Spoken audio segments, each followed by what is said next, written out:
जय हिंद साथियों, मैं आदेश आपका राही आदि क्लासेस में स्वागत करता हूं। आज हम सभी पढ़ रहे थे वाच्य। इसके पहली क्लास वाच्य हो गई थी, आज दूसरी क्लास होगी वाच्य की। तो अब हम कर्तरीवाच्य पढ़ चुके थे, आज पढ़ेंगे कर्मवाच्य। तो हम पढ़ क्या रहे थे?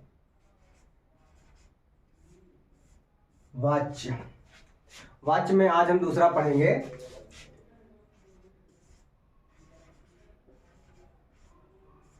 कर्म वाच्य। कर्मवाच्य क्या होता है? जिस वाक्य में कर्म की प्रधानता होगी वहां पर कर्मवाच्य होगा। अब हम इसकी परिभाषा देख लेते हैं कि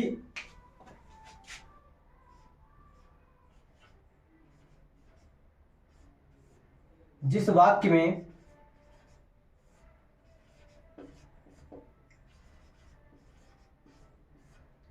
कर्म की प्रधानता होगी, जिस वाक्य में कर्म की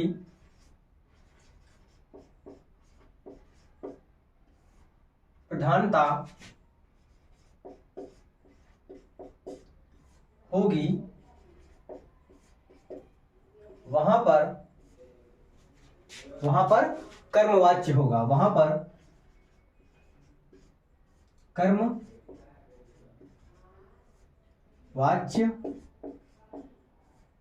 होता है, वहां पर कर्मवाच्य होता है। और जो इसकी क्रिया होगी वह कर्म के अनुसार बदलेगी। यहां पर हम लिख लेते हैं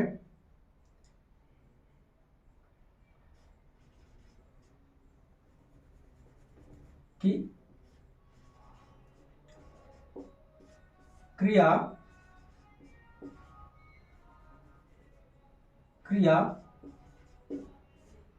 कर्म के अनुसार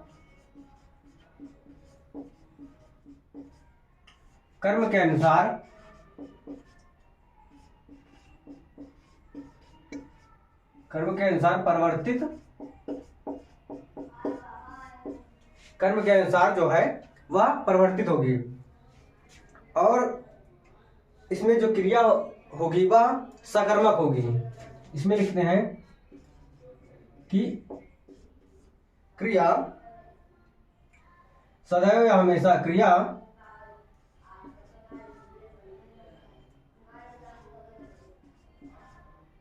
सदैव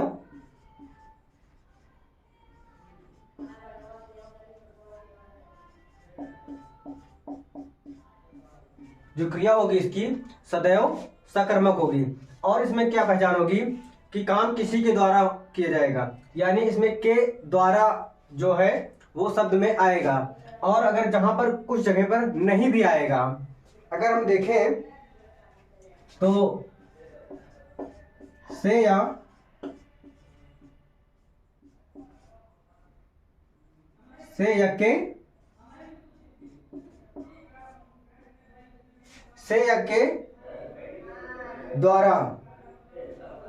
के द्वारा के बाद हमारा कर्म जुड़ा होगा। ये हमारे एक पॉइंट समझ लेते हैं, ये हमारा पॉइंट है। अब हम उदाहरण देखते हैं कि जैसे उदाहरण क्या है कि मेरे द्वारा क्या है कि मेरे द्वारा पानी क्या किया जाता है कि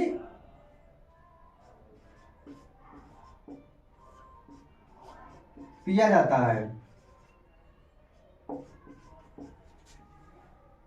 तो यहां पर हम देख सकते हैं कि द्वारा शब्द आएगा या क्या द्वारा या से भी आ सकता है। ये पॉइंट है हमारे।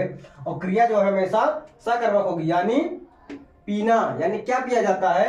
अगर क्या करने पर सकर्मक क्रिया का उत्तर प्राप्त होता है, यहाँ पूछेंगे क्या पिया जाता है तो क्या हो जाएगा? पानी। किसके द्वारा? यानी मेरे द्वारा। और दूसरा देख लेते हैं कि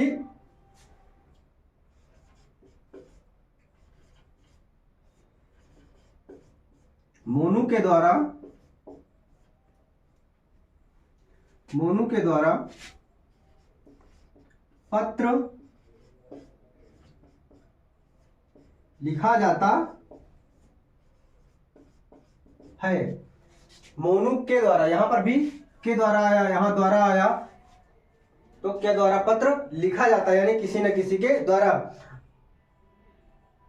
अगर हम इसका, ये क्या हुआ हमारा कर्मवाच्य है, पढ़ रहे हैं हम लोग। अगर इसी का कर्तृवाच्य बनाना चाहे लिख सकते हैं मोनू पत्र, मोनू ने पत्र लिखा, मोनू ने पत्र लिखा, यानी ये कर्तृवाच्य है। और मोनू के द्वारा पत्र लिखा जाता है, वो हमारा क्या होगा कि कर्मवाच्य हो जाएगा, यानी कर्तृवाच्य से हम कर्मवाच्य बना लेंगे।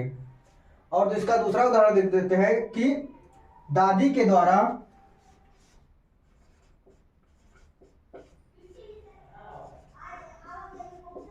दादी द्वारा कहानी,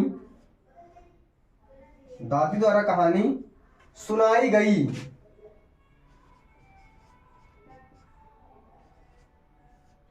दादी द्वारा कहानी सुनाई गई। तो यहां पर द्वारा आया।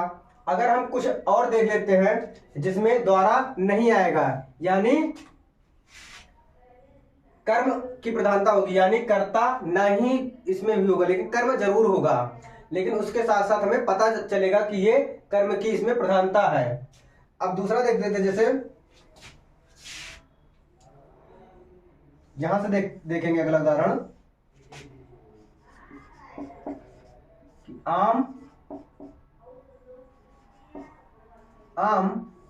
खाया गया, आम खाया गया, यानी आम को किसी न किसी के द्वारा खाया जाता है। यानी यहां पर अगर ध्यान देंगे तो यहां आम खाया गया, यानी जिसकी प्रधानता किसकी है, आम को खाया गया, यानी किसी न किसी के द्वारा खाया गया, तो यानी आम खाया गया। तो यहाँ पे प्रधानता क्या है, कर्मवाच्य की प्रधानता हो रही है, कर्म की प्रधानता हो रही है, इसलिए यहाँ पे कर्मवाच्य होगा। और अगला देखें कि गीत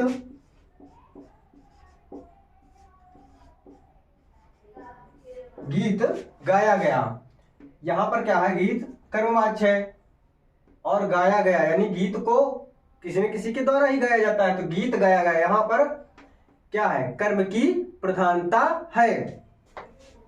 और देखते हैं कि अखबार पढ़े जाते हैं। अगला उदाहरण है कि अखबार पढ़े जाते हैं। यहां पर अखबार यानी अखबार पढ़ा जाता है, यहां पर प्रधानता क्या है, कर्म की ही प्रधानता है। तो जो कर्मवाच्य होगा इसमें कुछ पॉइंट ध्यान देंगे, कर्म की प्रधानता होगी, जो क्रिया होगी वो कर्म के अनुसार परिवर्तित होगी, और इसमें सदैव सकर्मक होगी, यानी जो क्रिया होगी वो सकर्मक होगी, जो कर्म होगा। और इसमें से, द्वारा या के द्वारा शब्द मिलेंगे, अगर नहीं भी मिलते हैं तो यहां पर देखेंगे जो कर्म होगा उसी की प्रधानता दी जाएगी। अब इसके बाद हम अब देख लेंगे कि अब बचा हमारा तीसरा भाववाच्य। इसके बाद हम पढ़ेंगे भाववाच्य को। भाववाच्य में क्या होगा कि भाव की प्रधानता दी गई होगी।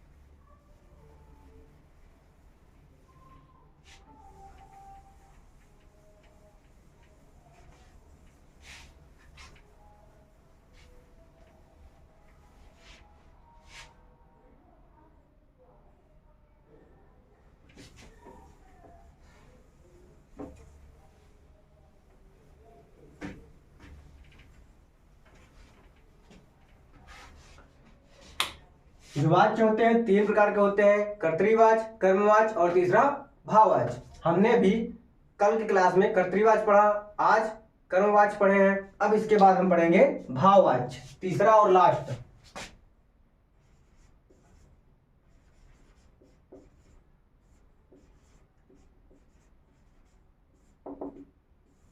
भाववाच्य क्या होता है कि जिस वाक्य में भाव की प्रधानता हो वहां पर भाववाच्य होता है।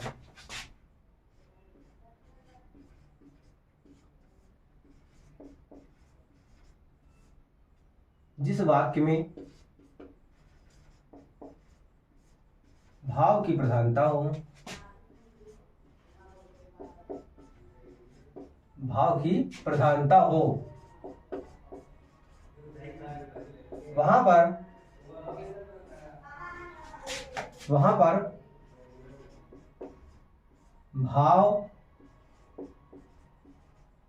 भाववाच्य, वहां पर भाववाच्य होता है। अब हम देखेंगे कि यहां पर जो आएगा, यहां पर भी से आएगा और द्वारा आएगा, लेकिन इसमें जो भाव होगा, भाव निकल कर आएगा, उसकी प्रधानता दी जाएगी। और इसमें क्या होगा कि जो भाववाच्य होता है,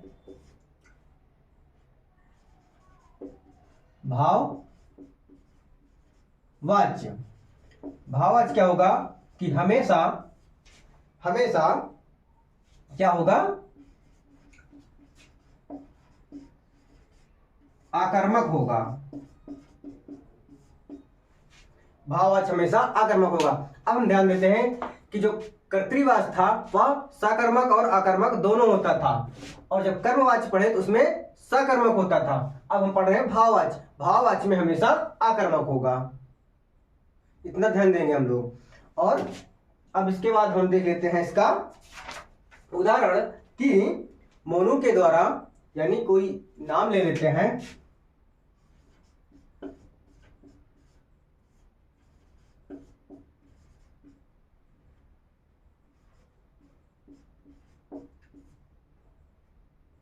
मोनू के द्वारा चला नहीं जाता। यहां पर क्या है, चला नहीं जाता, भाव है कि किसी के द्वारा, मोनू के द्वारा, सोनू के द्वारा, श्यामू के द्वारा, किसी के द्वारा चला नहीं जा रहा है। तो यहां पर भाव प्रकट किया जा रहा है कि वह व्यक्ति चल नहीं पा रहा है। और जो इसकी क्रिया है वह अकर्मक है, यानी चलना अकर्मक है। अगर हम यहाँ पर क्या शब्द, क्या प्रश्न करके पूछें क्या नहीं चला जा रहा है, तो यहाँ पर उसका उत्तर नहीं मिलेगा। जैसे सोना, क्या सोना, मतलब कुछ नहीं। खाना, क्या खाना, फल खाना, वहां सकर्मक क्रिया आ जाएगी। पढ़ना, क्या पढ़ना, पुस्तक को पढ़ना, सकर्मक हो गई। रोना हो गया, सोना हो गया, ये सब अकर्मक क्रिया होंगी। यहाँ पर चला नहीं जा रहा है, यानी किसी के भाव, यानी किसी व्यक्ति के भाव के ऊपर दर्शाया गया है, तो यहाँ पर भाववाच्य होगा। और दूसरा देखते हैं,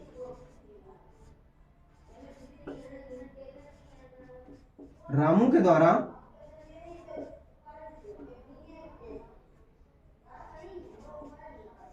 हंसा जाता है। अगर देखें यहाँ पे हंसना, क्या हंसता है, हंसता तो हंसता है, क्या हंसता, अकर्मक क्रिया हो गई यहाँ पर। और हंसना एक क्या है, उसके भाव को दर्शाया जाता है। किसके, रामू लिखा है, तो रामू के भाव को दर्शाया जा रहा है कि रामू हंसता है, यानी हंसा जाता है, रामू के द्वारा हंसा जाता है। और लिखा जाए कि अब चला जाए, अब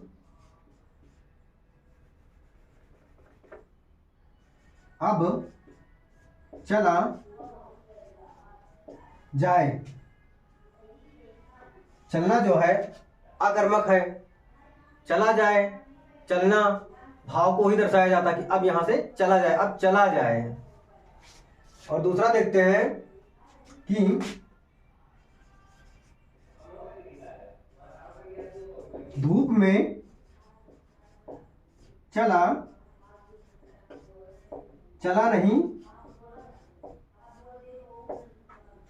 नहीं जाता। चला जो है, चलना है, वह अकर्मक है, लेकिन एक भाव को दर्शाता है कि मुझसे या किसी से धूप में चला नहीं जाता है। चला नहीं जाता है, यानी कि वो अपने भाव को प्रकट कर रहा है। अगर और देखें तब यहां पे लिख लेते हैं कि उससे बैठा नहीं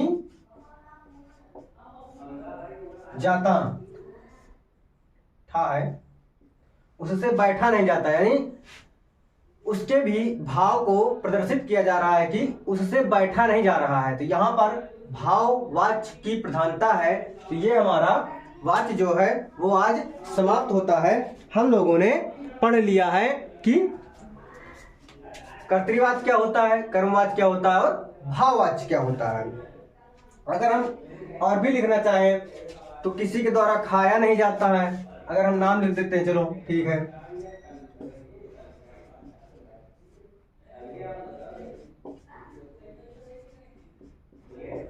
सोहन के द्वारा खाया नहीं जाता। यहां पर क्या है, खाया नहीं जाता है, यानी उसके प्रति उसका भाव दर्शा रहा है कि उसको कोई ना कोई प्रॉब्लम होगी, तभी उससे खाया नहीं जा रहा है, यानी उसका भाव ही प्रकट होकर आ रहा है। अब वाच्य आप लोगों को समझ में आ गया होगा कि वाच्य कितने प्रकार के होते हैं, 3 प्रकार के। कौन कौन से, कर्तृवाच्य, कर्मवाच्य और भाववाच्य।